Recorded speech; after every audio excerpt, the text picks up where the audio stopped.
Salam solusi.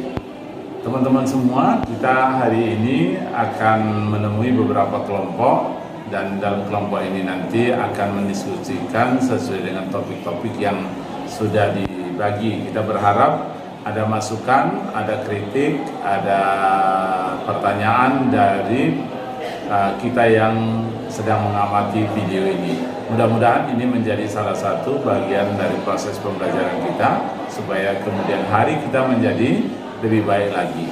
Demikian saya kira untuk kita nikmati bersama diskusi ini. Salam solusi. Assalamualaikum warahmatullahi wabarakatuh. Kami dari kelompok 10 ingin mempresentasikan materi kami, yaitu metode-metode ilmiah yang dibacakan oleh Raja Answar sebagai materi pertama dan Putri Fajar sebagai materi kedua. Pengertian metode ilmiah. Metode ilmiah itu merupakan suatu cara sistematis yang digunakan oleh para ilmuwan dalam memecahkan atau mencari jawaban atas masalah-masalah yang dihadapi dalam suatu penelitian. Penelitian sendiri merupakan usaha untuk menemukan, mengembangkan, dan menguji kebenaran atau pengetahuan yang dilakukan dengan menggunakan metode ilmiah. Metode ilmiah adalah suatu pendekatan sistematis dalam mencari ilmu pengetahuan atau menjawab pertanyaan penelitian yang terdiri dari beberapa langkah, yaitu dimulai dengan melakukan observasi terhadap suatu fenomena atau gejala, identifikasi atau formulasi masalah berdasarkan observasi tadi, menyusun hipotesis, melakukan penelitian untuk menjadi hipotesis, dan menarik kesimpulan. Metode ilmiah juga merupakan cara untuk menyelidiki fenomena untuk mendapatkan pengetahuan baru atau memperbaiki dan menggabungkan penyelidikan dengan pengetahuan sebelumnya. Cara bertanya dan menjawab pertanyaan sains dengan melakukan observasi dan eksperimen. Pendekatan yang sistematis untuk menjawab pertanyaan-pertanyaan. Tahapan-tahapan dalam metode ilmiah itu adalah metode ilmiah menggunakan langkah-langkah yang sistematis, teratur dan terkontrol. Ada beberapa tahapan dan metode ilmiah yang meliputi. Pertama, merumuskan masalah. Dalam merumuskan masalah adalah sesuatu yang harus diselesaikan. Mengumpulkan keterangan, yaitu segala informasi yang mengarah dan dekat pada pemecahan masalah. Sering disebut juga pengkaji teori atau kajian pustaka. Yang kedua, ada menyusun hipotesis. Dalam menyusun hipotesis ini merupakan jawaban sementara yang disusun berdasarkan data atau keterangan yang diperoleh selama observasi atau telaah pustaka. Yang menguji hipotesis dengan melakukan percobaan atau penelitian, mengolah data atau hasil percobaan dengan menggunakan metode statistik untuk menghasilkan kesimpulan. Hasil penelitian dengan metode ini adalah data yang objektif, tidak dipengaruhi subjektivitas. Ilmuwan peneliti dan universal atau dilakukan di mana saja dan oleh siapa saja dan memberhasilkan hal yang sama. Menguji kesimpulan. Untuk meyakinkan kebenaran hipotesis melalui hasil percobaan perlu dilakukan uji ulang. Apabila hasil uji senantiasa mendukung hipotesis, maka hipotesis itu bisa menjadi kaidah atau hukum dan bahkan menjadi teori. Yang keempat, mengkomunikasikan hasil penelitian. Dalam langkah ini, langkah terakhir adalah mengkomunikasikan dan mempublikasikan hasil penelitian kepada orang lain dalam bentuk laporan tertulis dan melalui forum diskusi dan seminar. Selanjutnya akan dilanjutkan oleh Putri Fajar. Kriteria metode ilmiah.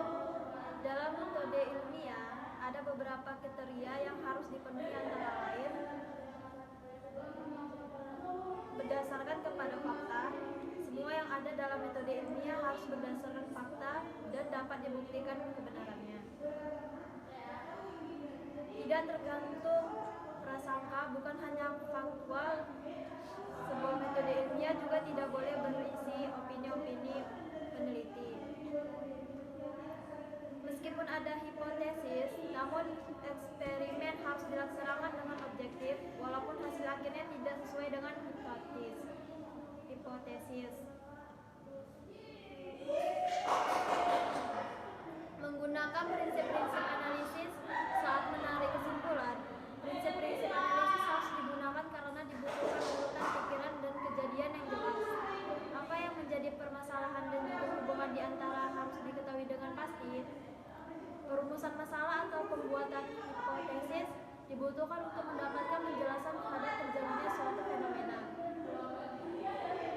Menggunakan teknik kuantitatif dan kualitatif. Dengan teknik kuantitatif akan diperoleh hasil yang dapat diterima secara umum. Menggunakan ukuran objektif. Pada saat melakukan eksperimen harus menggunakan ukuran objektif. Kriteria metode ilmiah.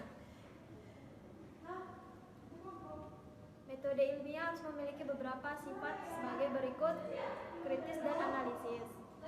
Penelitian harus melakukan observasi dan eksperimennya secara rinci supaya mendapatkan hasil yang akurat. Logis.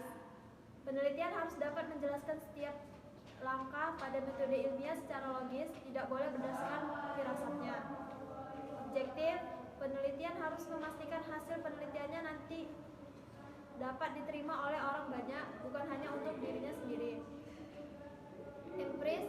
Penelitian harus mendapatkan hasil penelitiannya dari kejadian yang nyata terjadi, bukan karangan ataupun opini. Konseptual. Penelitian juga harus memberikan perhatiannya bagi konsep-konsep dari fenomena yang diteliti.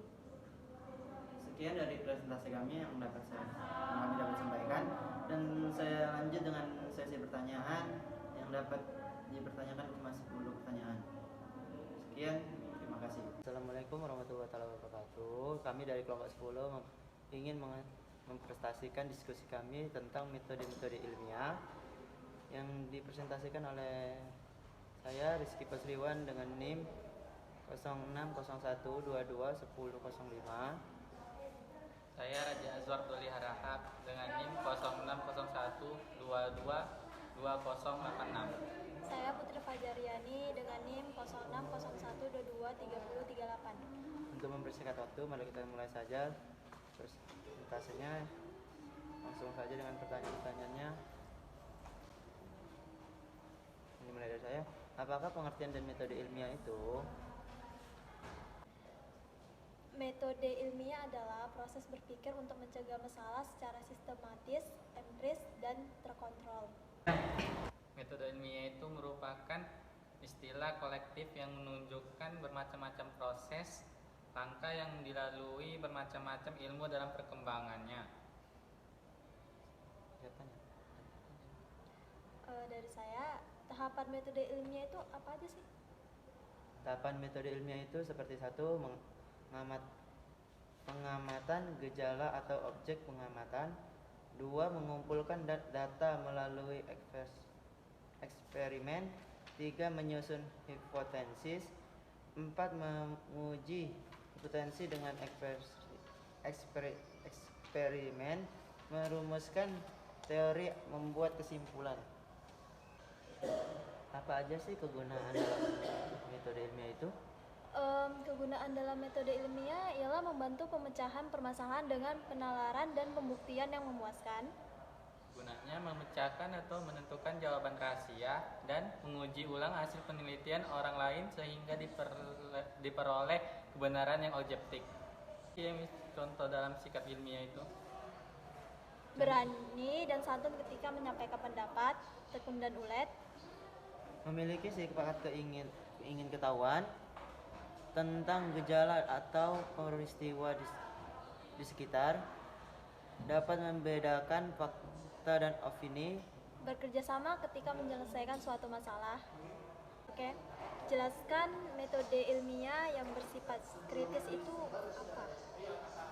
Metode ilmiah yang harus bersifat kritis itu artinya penelitian yang dilakukan dapat digunakan untuk mengidentifikasi masalah dan menemukan pemecahan dari suatu masalah. Apa yang dimaksud dengan sikap ilmiah yang rasa ingin tahu? Sikap ilmiah rasa ingin tahu yaitu awal atau dasar untuk melakukan penelitian ilmiah. Dalam kriteria metode ilmiah kan terdapat empiris sama konseptual kan. Itu gimana? Coba jelaskan. Kalau empiris, penelitian yang harus mendapatkan hasil penelitiannya dari kejadian yang nyata terjadi, bukan karangan ataupun opini. Penelitian juga, kalau menurut konseptual, penelitian juga harus memberikan perhatiannya bagi konsep-konsep dari fenomena yang diteliti. Mengapa harus menggunakan metode ilmiah dalam melakukan penelitian? Tujuan metode ilmiah adalah mengatur temuan fakta dari hasil penelitian. Selain diatur, fakta tersebut juga harus kita kembangkan untuk membuktikan hipotesis awal. Sekian dari tanya jawab presentasi kami. Assalamualaikum warahmatullahi wabarakatuh.